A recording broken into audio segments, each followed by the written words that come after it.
ಎಷ್ಟ್ ದಿನ ಅಂತ ಹೀಗೆ ಸೌಟಿಡ್ಕೊಂಡು ಜೀವನ ಮಾಡ್ತೀಯ? ಆ ನಾಯಿಗಾದ್ರೂ ಹೇಳಿದ ಅರ್ಥ ಆಗುತ್ತೆ.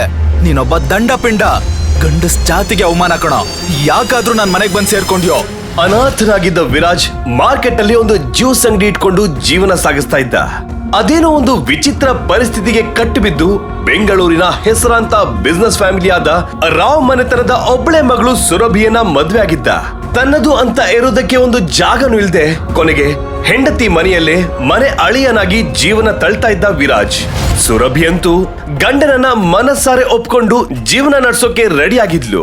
ಆದ್ರೆ ಅವಳ ಅಮ್ಮ ರೇಣುಕಾಗ್ ಮಾತ್ರ ವಿರಾಜ್ನನ್ನ ಕಂಡ್ರೆ ಆಗ್ತಾ ಇರ್ಲಿಲ್ಲ. ಹಾಗಾಗಿ ವಿರಾಜ್ನನ್ನ ಮನೆ ಅಳಿಯ ಅನ್ನೋದಕ್ಕಿಂತ ಹೆಚ್ಚಾಗಿ ಮನೆ ಆಳು ಅನ್ನೋ ಹಾಗೆ ನಡ್ಸ್ಕೊಳ್ತಾ ಇದ್ಲು. ಅವತ್ತೊಂದು ದಿನ ರೇಣುಕಾ ಅವರ ಮನೆಯಲ್ಲಿ ರಾವ್ ಫ್ಯಾಮಿಲಿಯ ಗೆಟ್ ಟುಗೆದರ್ ನಡೀತಾ ಇತ್ತು. ಹಾಗಾಗಿ ಮನೆ ತುಂಬಾ ಗೆಸ್ಟ್ ಗಳಿದ್ರು. ರೇಣುಕಾ ಅಂತೂ ಜಾಂಬದಲ್ಲಿ ಎಲ್ರಿಗೂ ಊಟ ತಿಂಡಿಗೆ ಕೆಲಸದವರಿಂದ ಅರೇಂಜ್ ಮಾಡಿಸ್ತಾ ಓಡಾಡ್ತಾ ಇದ್ರು. ಹಾಗಾಗಿ ಅಲ್ಲಿಗೆ ಎಲ್ಲರ ಜೊತೆ ಭರತ್ ಅನ್ನೋ ಸುರಭಿ ಕಸಿನ್ ಸಹ ಬಂದಿದ್ದ. ಅವನಿಗೂ ಸಹ ಈ ವಿರಾಜ್ನನ್ನ ಕಂಡ್ರೆ ಎಳ್ಳಷ್ಟು ಆಗ್ತಿರ್ಲಿಲ್ಲ. ಹೇಗಾದ್ರೂ ಮಾಡಿ ಎಲ್ರು ಮುಂದೆ ಅವಮಾನ ಮಾಡಿನೇ ಮನೆಯಿಂದ ಹೋಗ್ತಾ ಇದ್ದದ್ದು. ಅವತ್ತು ಸಹ ವಿರಾಜ್ ಅಡಿಗೆ ಮನೆಯ ಸಿಂಕ್ ಅಲ್ಲಿ ಪಾತ್ರೆಗಳನ್ನ ತೊಳಿತಾ ಕ್ಲೀನ್ ಮಾಡ್ತಾ ಇದ್ದ. ಇದನ್ನ ಗಮನಿಸಿದ ಭರತ್ ಮನೆಯಲ್ಲಿದ್ದ ಕೆಲಸದಾಳು ರಾಮಜ್ಜನನ್ನ ಕರೆದು ಹೊರಗೆ ನಾಯಿ ಕಟ್ಟಿದಲ್ಲಿರೋ ಅದರ ಎಂಜಲು ತಟ್ಟೆನ ಒಳಗ್ ತಗೊಂಡು ಬನ್ನಿ ಅಂತ ಆರ್ಡರ್ ಮಾಡ್ದ. ಆದ್ರೂ ಅದನ್ನ ಒಳಗ್ ತರ್ತಾ ಇದ್ದ ಹಾಗೆ ಆ ತಟ್ಟೆಯನ್ನ ವಿರಾಜ್ ಕೈಗೆ ಕೊಡೋದಕ್ಕೆ ಹೇಳಿ, ನೋಡು ವಿರಾಜ್, ಅದು ಟಾಮಿ ತಟ್ಟೆ. ಆ ತಟ್ಟೆ ಕ್ಲೀನ್ ಇಲ್ಲ ಅಂದ್ರೆ ನಮ್ ಟಾಮಿ ಊಟನೇ ಮಾಡಲ್ಲ.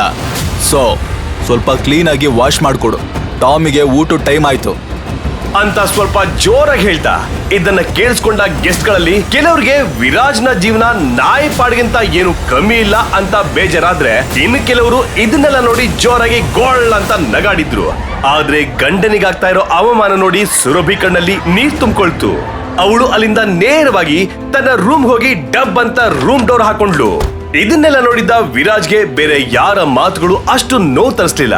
ಆದ್ರೆ ಸುರಭಿ ಕಣ್ಣಲ್ಲಿ ನೀರ್ ನೋಡಿದ ವಿರಾಜ್ಗೆ ತುಂಬಾನೇ ಹರ್ಟ್ ಆಯ್ತು. ಅದೇ ಬೇಸರದಲ್ಲಿ ಅವನು ಯಾರು ಗಮನಿಸಿದ ಹಾಗೆ ಅಡುಗೆ ಮನೆಯ ಮೂಲೆಯಲ್ಲಿ ನಿಂತು ಭರತ್ನನ್ನೇ ಕೋಪದಲ್ಲಿ ಗುರಾಯಿಸ್ತ.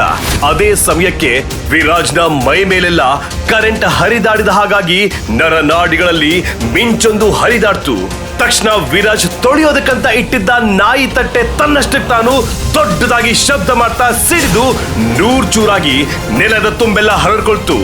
ಮರುಕ್ಷಣ ಅದೆಲ್ಲಿಂದನೋ ಬಂದ ನೀಲಿ ಬಣ್ಣದ ಬೆಳಕೊಂದು ಯಾರಿಗೂ ಕಾಣದ ಹಾಗೆ ವಿರಾಜ್ನ ಕಣ್ಣಲ್ಲಿ ಸೇರ್ಕೊಳ್ತು.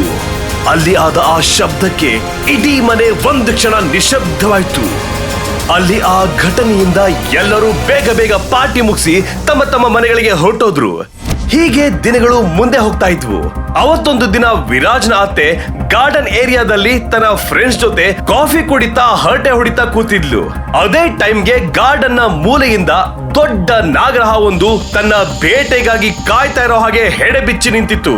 ಅಲ್ಲೇ ಗಿಡಕ್ಕೆ ನೀರ್ ಹಾಕ್ತಾ ಇದ್ದ ರಾಮಜ್ಜ ಅಷ್ಟು ದೊಡ್ಡ ಹಾವನ್ನು ನೋಡಿ ಗಾಬರಿಯಲ್ಲಿ ಗಿಟಾರ್ನಿ ಕಿರ್ಚ್ಕೊಂಡು ಓಡ್ ಬರೋ ಪ್ರಯತ್ನ ಮಾಡಿ ಅಲ್ಲೇ ಬಿದ್ರು. ಅವರ ಹಿಂದೆನೆ ಹಾವು ಸಹ ಬಂತು. ಅದು ಇನ್ನೇನು ರೇಣುಕಾ ಹತ್ರ ಬರ್ಬೇಕು ಅಷ್ಟರಲ್ಲಿ ಅಲ್ಲಿದ್ದವರ ಕೂಗಾಟ ಎಲ್ಲ ಜೋರಾಗಿ ಎಲ್ರು ಕಾಪಾಡಿ ಕಾಪಾಡಿ ಅಂತ ಭಯದಲ್ಲಿ ಕಿರ್ಚಾಡೋದಕ್ಕೆ ಶುರು ಮಾಡಿದ್ರು. ಅದೇ ಟೈಮ್ಗೆ ಪಕೋಡ ಮಾಡಿ ತಗೊಂಡ್ ಬಂದ ವಿರಾಜ್ ಅಲ್ಲಿ ಆಗ್ತಾ ಇರೋ ಅವಾಂತರವನ್ನೆಲ್ಲ ನೋಡಿ ಅರ್ಥ ಮಾಡ್ಕೊಂಡು ತಕ್ಷಣ ಅಲರ್ಟ್ ಆಗಿ ನೇರವಾಗಿ ಹೋಗಿ ಆ ನಾಗರ ಹಾವಿಗೆ ಅಡ್ಡ ನಿಂತ. ಹಾವು ಸಹ ಗಾಬರಿಯಾಗಿ ಅಲ್ಲೇ ನಿಂತು ಬಿಡ್ತು. ತಕ್ಷಣ ಮಂಡಿ ಊರಿ ಕೂತ ವಿರಾಜ್ ಹಾವನ್ನೇ ಗುರಾಯಿಸ್ತಾ. ಅದೇನೋ ಸಣ್ಣ ನೀಲಿ ಬೆಳಕೊಂದು ಮಿಂಚಿ ಮರೆಯಾಯ್ತು.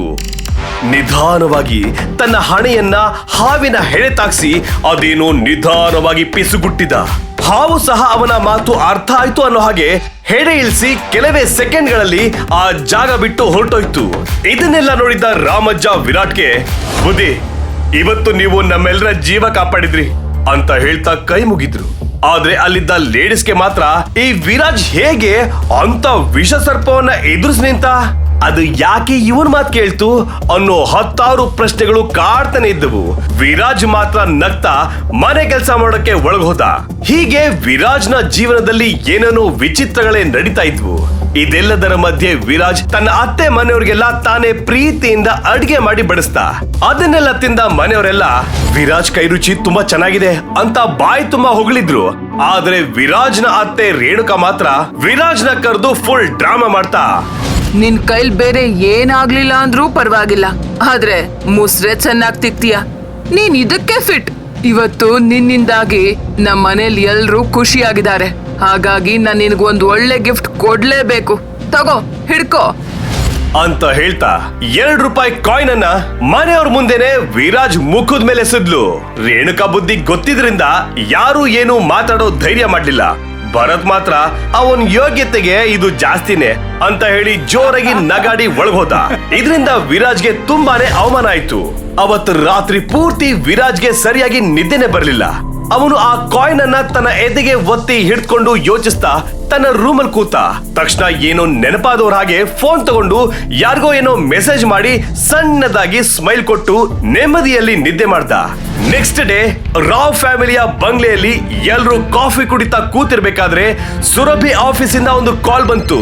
ಪಿಕ್ ಮಾಡ್ತಿದ್ದ ಹಾಗೆ ಮ್ಯಾನೇಜರ್ ಮಾತಾಡ್ತಾ, ಮ್ಯಾಮ್, ಒಂದು ದೊಡ್ಡ ಅನಾಹುತ ಆಗಿದೆ. ಯಾರು NRI ಒಬ್ಬ ನಮ್ಮ ಕಂಪ್ನಿಲಿದ್ದ ಎಲ್ಲ ಶೇರ್ ಹೋಲ್ಡರ್ಸ್ ನ ಕಾಂಟ್ಯಾಕ್ಟ್ ಮಾಡಿ ಡಬಲ್ ರೇಟ್ ಕೊಟ್ಟು ಎಲ್ಲ ಶೇರ್ಸ್ ನ ಅವ್ನು ಪರ್ಚೇಸ್ ಮಾಡಿದ್ದಾನೆ.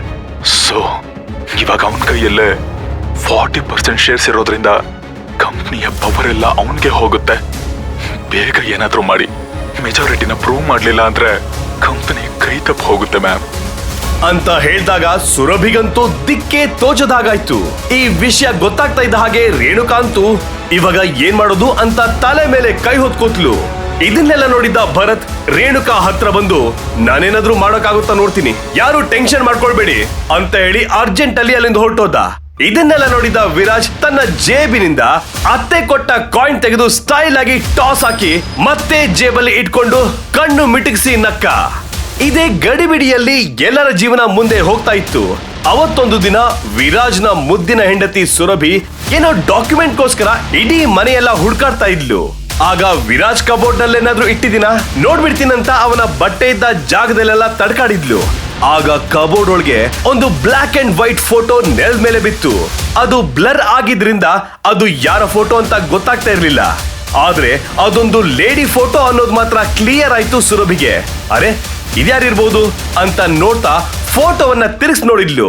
ಅಲ್ಲಿ, ನಿನಗೆ ಮಾಡಿದ ಅವಮಾನಕ್ಕೆ ನಾನು ಅವ್ರಿಗೆಲ್ಲ ಒಂದು ಒಳ್ಳೆ ಬಹುಮಾನ ಕೊಟ್ಟೆ ಕೊಡ್ತೀನಿ, ನೋಡ್ತಾ ಇರು, ಇಂತಿನಿನ ವಿ ಅವಿನಾಶಿ ಅಂತ ಬರ್ದಿತ್ತು.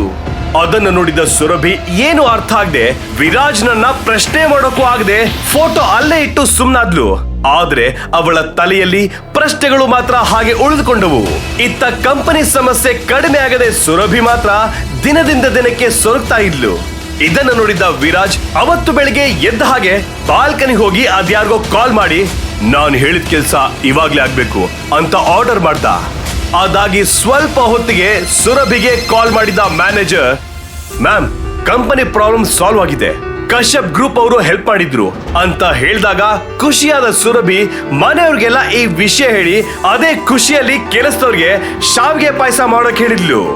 ಸೊ ಇಡೀ ಫ್ಯಾಮಿಲಿ ಟಿವಿ ನೋಡ್ತಾ ಎಂಜಾಯ್ ಮಾಡ್ಬೇಕಾದ್ರೆ ವಿರಾಜ್ ತನ್ನ ವಿಚಿತ್ರ ಶಕ್ತಿ ಯೂಸ್ ಮಾಡ್ಕೊಂಡು 5 ನಿಮಿಷದಲ್ಲಿ ಪಾಯಸ ಮಾಡಿ ಎಲ್ರಿಗೂ ತಗೊಂಡ್ ಬಂದ. ಆಗ ವಿರಾಜ್ನ ನೋಡಿದ ಭರತ್, ಏನೇ ಸುರಭಿ, ನಿನ್ ಗಂಡನ ಅವಸ್ಥೆ, ಇವನಿಂದ 3 ಕಾಸಿನ ಪ್ರಯೋಜನ ಇಲ್ಲ. ಯೋಗ್ಯತೆ ಇದ್ದಿದ್ರೆ ನಮ್ ಕಂಪ್ನಿನ ಇವನೇ ಕಾಪಾಡಬಹುದಿತ್ತು. ಆದ್ರೆ ಇವನೇ ಬ್ಲಡಿ ಬೆಗ್ಗರ್. ಇಂಥವನ ಹತ್ರ 100 ಕೋಟಿ ಹೋಗ್ಲಿ, 100 ರೂಪಾಯಿನೂ ಇಲ್ಲ. ಇಂಥವನ್ ಜೊತೆ ಯಾಕೆ ನಿನ್ಗೆ ಮದ್ವೆ ಸಂಸಾರ ಎಲ್ಲ, ಡಿವೋರ್ಸ್ ಕೊಟ್ಬಿಡು ಅಂತ ಅವಮಾನ ಮಾಡಿದಾಗ ರೇಣುಕಾ ಸಹ ಸ್ವಂತ ಅಳಿಯ ವಿರಾಜ್ನನ್ನು ನೋಡಿ ಗೊಳ್ಳಂತ ನಗಾಡಿದ್ಲು. ಇದರಿಂದ ಕೋಪ ಮಾಡ್ಕೊಂಡ ಸುರಭಿ ಭರತ್ ಕೆನ್ನೆಗೆರಡು ಬಾರಿಸಿ ಅವಳ ಗಂಡನ್ ತಂಟೆಗೆ ಬಾರ್ದ ಹಾಗೆ ವಾರ್ನ್ ಮಾಡಿದ್ಲು. ಹಾಗೆ ಬೇಜಾರಾಗಿದ್ದ ವಿರಾಜ್ ಹತ್ರ, ಸಾರಿ ವಿರಾಜ್, ನನ್ನಿಂದ ನೀನು ಅವಮಾನ ಮಾಡಿಸ್ಕೊಳ್ಳೋ ಹಾಗಾಯ್ತು, ನನ್ನ ಕ್ಷಮಿಸ್ಬಿಡು ಅಂತ ಹೇಳ್ತಾ ಸಮಾಧಾನ ಮಾಡಿದ್ಲು. ಅದೇ ಟೈಮ್ಗೆ ಸರಿಯಾಗಿ ಟಿವಿಯಲ್ಲೊಂದು ಬ್ರೇಕಿಂಗ್ ನ್ಯೂಸ್ ಬರೋದಕ್ಕೆ ಶುರುವಾಯ್ತು. ಅದರಲ್ಲಿ ಏಷ್ಯಾದ most richest and successful award ಅನ್ನ ಕಶ್ಯಪ್ ಗ್ರೂಪ್ ಆಫ್ ಕಂಪನಿಯ ಓನರ್ ವಿರಾಜ್ ಕಶ್ಯಪ್ ಅವರಿಗೆ ಕೊಡಲಾಗಿದೆ. ಎಲ್ಲರ ಕಣ್ಣು ಈಗ ಅವ್ರ ಮೇಲಿದ್ದು ಸದ್ಯಕ್ಕೆ ಅವರು ಯಾವ ದೇಶದಲ್ಲಿದ್ದಾರೆ ಅನ್ನೋ ಸುಳಿವು ಸಿಗ್ತಾ ಇಲ್ಲ ಅಂತ ಜೋರಾಗಿ ಅನೌನ್ಸ್ ಮಾಡ್ತಾ ಟಿವಿ ಸ್ಕ್ರೀನ್ ಮೇಲೆ ಫುಲ್ ಸ್ಟೈಲ್ ಅಲ್ಲಿರೋ ವಿರಾಜ್ನ ಫೋಟೋ ಡಿಸ್ಪ್ಲೇ ಮಾಡಿದ್ರು. ಇದನ್ನ ನೋಡ್ತಾ ಇದ್ದ ಹಾಗೆ ಮನೆಯಲ್ಲಿದ್ದವರೆಲ್ಲ ಕಣ್ಣು ಬಾಯಿ ಬಿಟ್ಕೊಂಡು ಒಂದ್ಸಲ ವಿರಾಜ್ನನ್ನ, ಇನ್ನೊಂದ್ಸಲ ಟಿವಿ ಸ್ಕ್ರೀನ್ ಅನ್ನ ನೋಡ್ತಾ ಶಾಕ್ ಅಲ್ಲಿ ನಿಂತ್ರು. ಅತ್ತೆ ಮನೆಯಲ್ಲಿ ಟಾಯ್ಲೆಟ್ ಕ್ಲೀನ್ ಮಾಡ್ತಾ ಇದ್ದ ವಿರಾಜ್ ಅದ್ಯಾವಾಗ ಕಶ್ಯಪ್ ಕಂಪನಿ ಓನರ್ ಆದ? ವಿರಾಜ್ ಕಣ್ಣಲ್ಲಿ ಆಗಾಗ ಕಾಣಿಸೋ ಆ ನೀಲಿ ಬೆಳಕಿಗೂ ಹಾಗೂ ಅವನಲ್ಲಿರೋ ವಿಚಿತ್ರ ಶಕ್ತಿಗೂ ಏನ್ ಕಾರಣ? ಅದೇನಾದ್ರೂ ಮ್ಯಾಜಿಕ್ ಪವರಾ? ಹಾಗಾದ್ರೆ ಆ ಪವರ್ ಬಂದಿದ್ದಾದ್ರೂ ಹೇಗೆ? ಹಾಗಾದ್ರೆ ಆ ಬ್ಲರ್ ಫೋಟೋದಲ್ಲಿರೋ ಲೇಡಿ ಯಾರು? ಈಗ ಅವಳಿಗೂ ಸುರಭಿನ ಮದ್ವೆ ಆಗಿರೋ ವಿರಾಜ್ಗೂ ಏನ್ ಸಂಬಂಧ? ಜೊತೆಗೆ ಸುರಭಿ ಮನೆಯವರಿಗೆ ಹೆಲ್ಪ್ ಮಾಡ್ತಾ ಇರೋ ಆ ಕಶ್ಯಪ್ ಯಾರು? ಅಷ್ಟಕ್ಕೂ ಈ ವಿರಾಜ್ ಯಾರು? ಅವನು ಕಶ್ಯಪ್ ಫ್ಯಾಮಿಲಿಯವನೇ ಆದ್ರೆ ಅವನ ಹೆಸರಿನ ಜೊತೆ ಅವಿನಾಶಿ ಅಂತ ಯಾಕಿದೆ? ಈಗಲೇ ಡೌನ್ಲೋಡ್ ಮಾಡಿ ಪಾಕೆಟ್ ಎಫ್ಎಂ ಮತ್ತು ಕೇಳಿ ವೀರಮಾಣಿಕ್ಯ. ಲಿಂಕ್ ಡಿಸ್ಕ್ರಿಪ್ಷನ್ನಲ್ಲಿ ಇದೆ.